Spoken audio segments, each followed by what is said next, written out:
Hello and welcome to CSS smart studies. आज की lecture के अंदर हम लोग इंग्लिश के इम्पोर्टेंट वर्ड्स देखने जा रहे हैं। इस लेक्चर के अंदर हम लोग इम्पोर्टेंट इंग्लिश के अंदर जो वर्ड्स आते हैं, कंफ्यूजिंग वर्ड्स, उनको देखने जा रहे हैं। So let's begin. जो आज का जो पहला वर्ड है वो है एक्सेप्ट। एक है एक्सेप्ट, ACCEPT, और दो है एक्सेप्ट। अब हम लोग देखेंगे एक्सेप्ट और एक्सेप्ट के दरमियान वो डिफरेंस क्या है। Accept is a verb and it has several meaning. Accept as a verb use होता है, और एक्सेप्ट एज अ प्रीपोजिशन और कंजक्शन के तौर पे यूज होता है। एक्सेप्ट की वो सेवरल मीनिंग्स हैं। अपन डिफरेंट मीनिंग्स में accept means take something as true, believe something, receive someone or something suitable or adequate, to say yes or to offer. अब accept की जो मीनिंग है, जो कि एज अ कंजंक्शन और प्रपोजिशन यूज होता है। As a conjunction it is followed by that and it means only और विथ द एक्सेप्शन ऑफ। और एज अ वर्ब इसकी जो मीनिंग है टू एक्सक्लूड और ऑब्जेक्ट। अब accept पे जो एग्जाम्पल है, Amit accepted the job offer, Tom accepted the allegation that he had cheated। और एक्सेप्ट की जो एग्जाम्पल देखें, this shop is open all the day except Monday, all the athletes except Sam finish the race.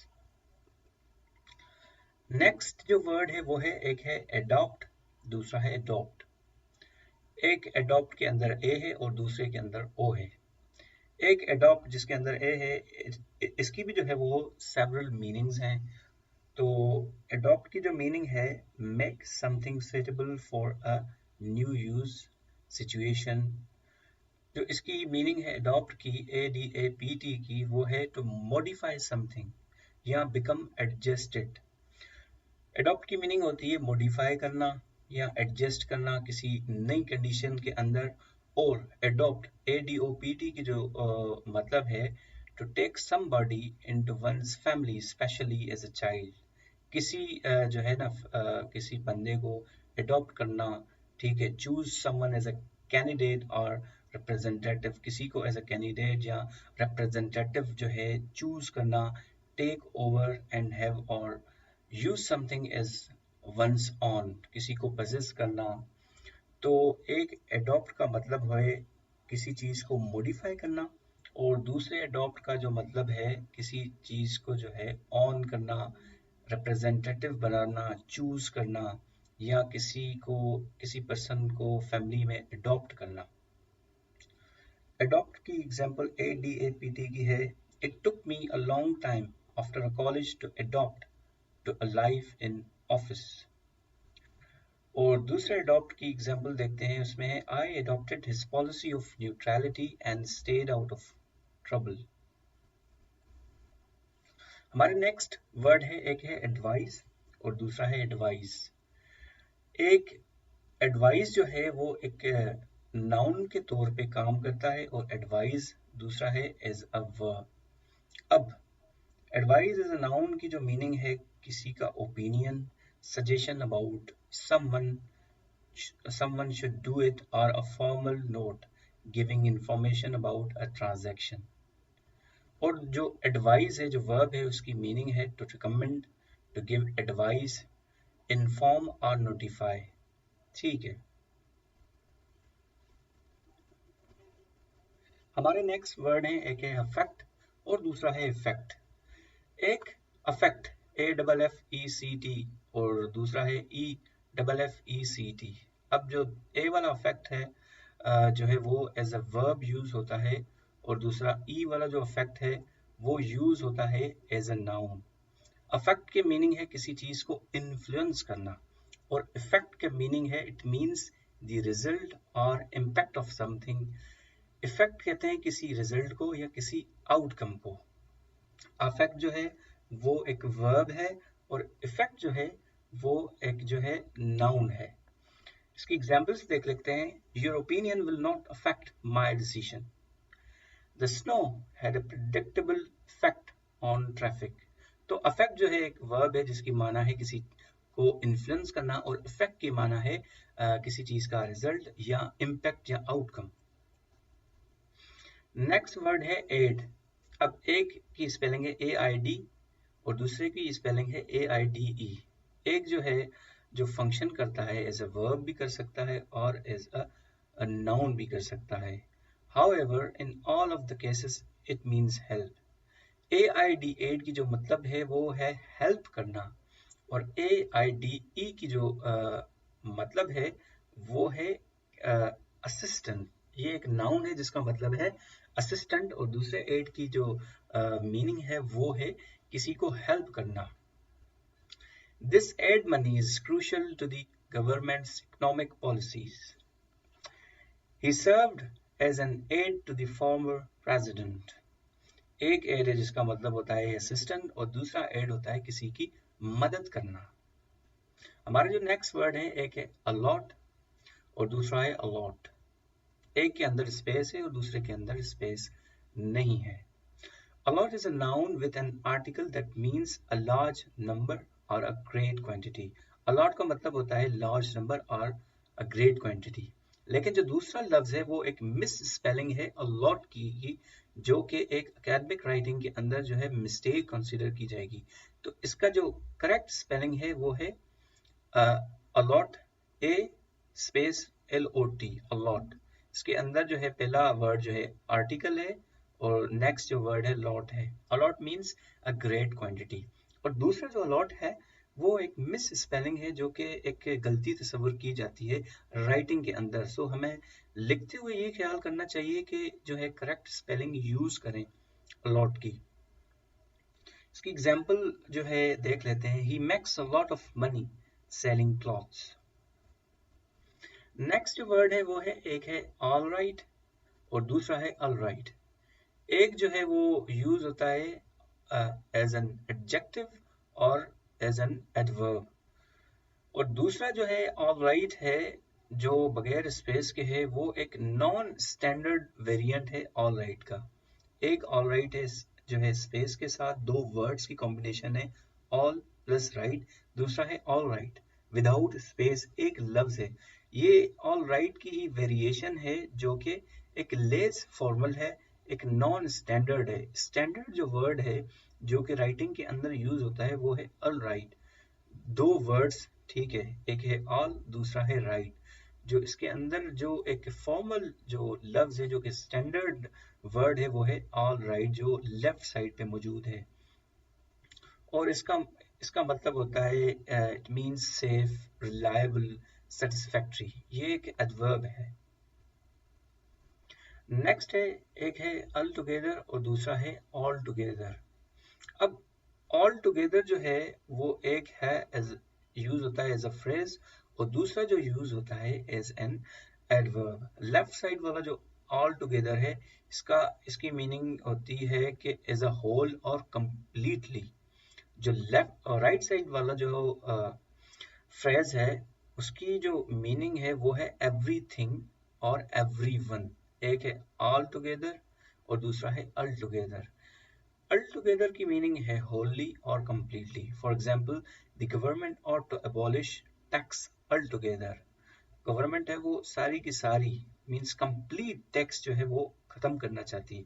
दूसरा है all together. All together का मतलब होता है एवरीवन और एवरीथिंग। ठीक है, इसकी एग्जांपल है let's Singh happy birthday all together. ठीक है, ऑल टुगेदर रेफर करता है सब इंडिविजुअल्स को, और दूसरा ऑल टुगेदर जो कि एडजेक्टिव है उसका मीनिंग है कंप्लीटली। अब नेक्स्ट जो कॉम्बिनेशन है वो है, एक है अमंग और दूसरा है अमंगस्ट। अब इन दोनों के दरमियान जो ये एक है जो है एक मोर फॉर्मल है, दूसरा लेस फॉर्मल है।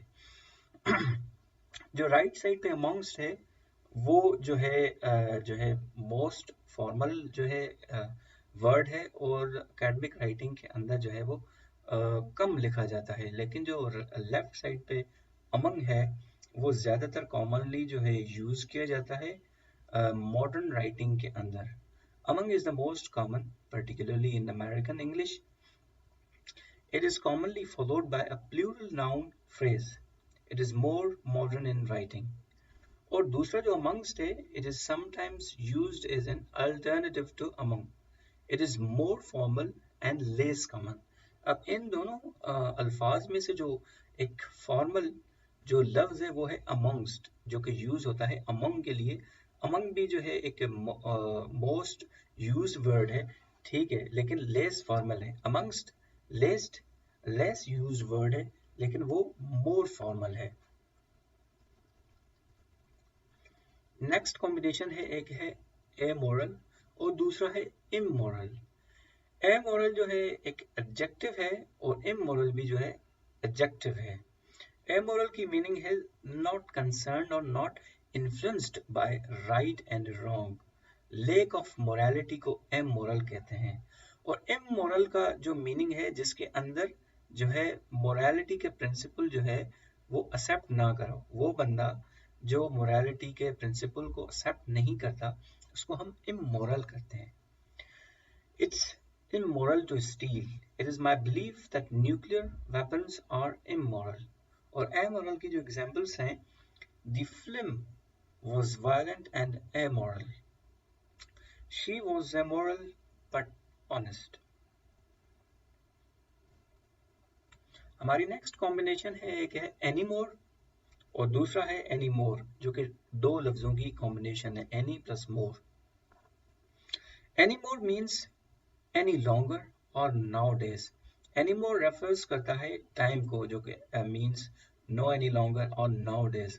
और दूसरा जो anymore है राइट साइड पे, इसका मतलब है additional or further.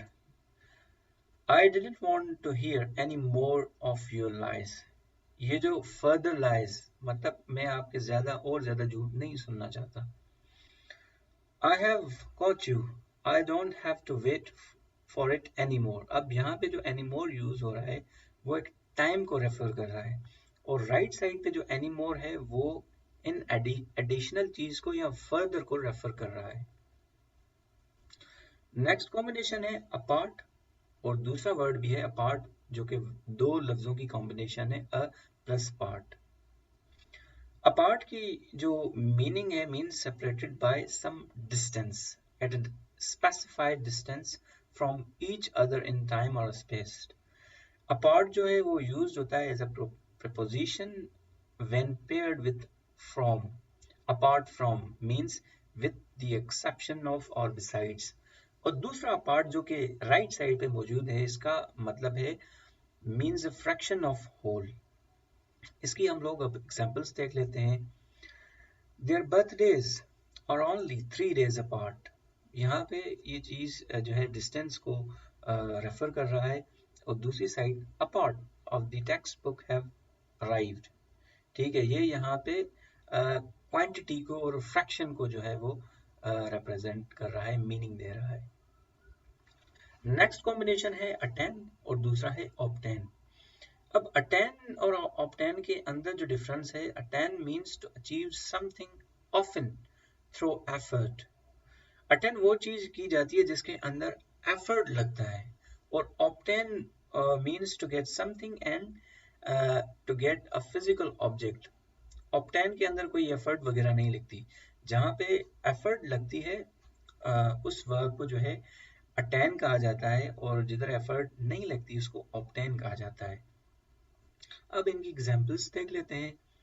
द चीता can attain speeds of up to 97 km per hour. Where can I obtain a copy of her last book? एक हमारी जो नेक्स्ट कॉम्बिनेशन है वो है lawyer versus attorney. Lawyers are legal professionals who are trained in the law. Such professional might offer legal guidance to another or might not.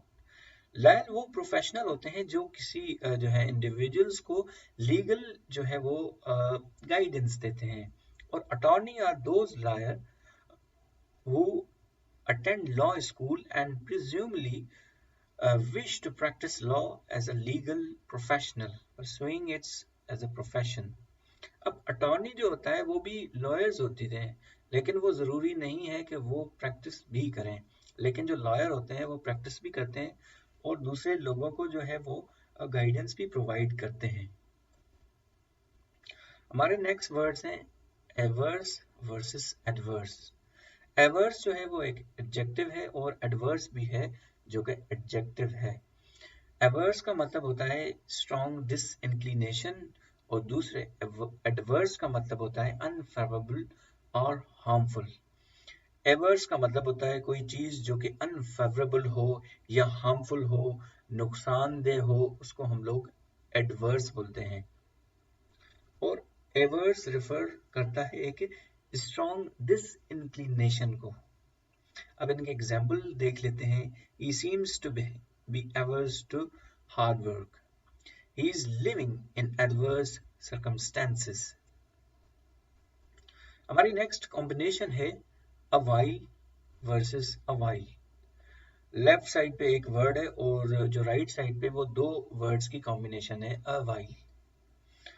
और जो a while है functions strictly as an adverb. It means for a period of time. और a while with space जो कि दो words की combination है, when a while is two words. A is an article and while is a noun meaning a period of time. Next combination है macro versus micro. Macro act as either an adjective or prefix that means on a very large scale. On the contrary, micro act as either an adjective or prefix but it means very small. Macro का मतलब होता है एक large quantity या scale के ऊपर और micro का मतलब होता है वेरी स्मॉल लेवल पे। मैक्रो मतलब इंडिकेट करता है ह्यूज क्वांटिटी को और माइक्रो जो है इंडिकेट करता है वेरी स्मॉल क्वांटिटी को। अब macro virus spreads by infecting Microsoft Word or Excel documents. These organizations imitate the government at a micro scale. Next combination है tone versus mood. Tone is the way that an author wants their work to feel. It can be described precisely as the attitude or character of a place or piece of writing. Or mood is the way that someone feels about the content that they are reading. It can be defined specifically as a temporary state of mind or feeling. So thank you so much guys for listening. अगर आपको ये video पसंद आती है तो इस channel को like करें, सब्सक्राइब करें और अपने दोस्तों के साथ ज़रूर शेयर करें। Thank you so much.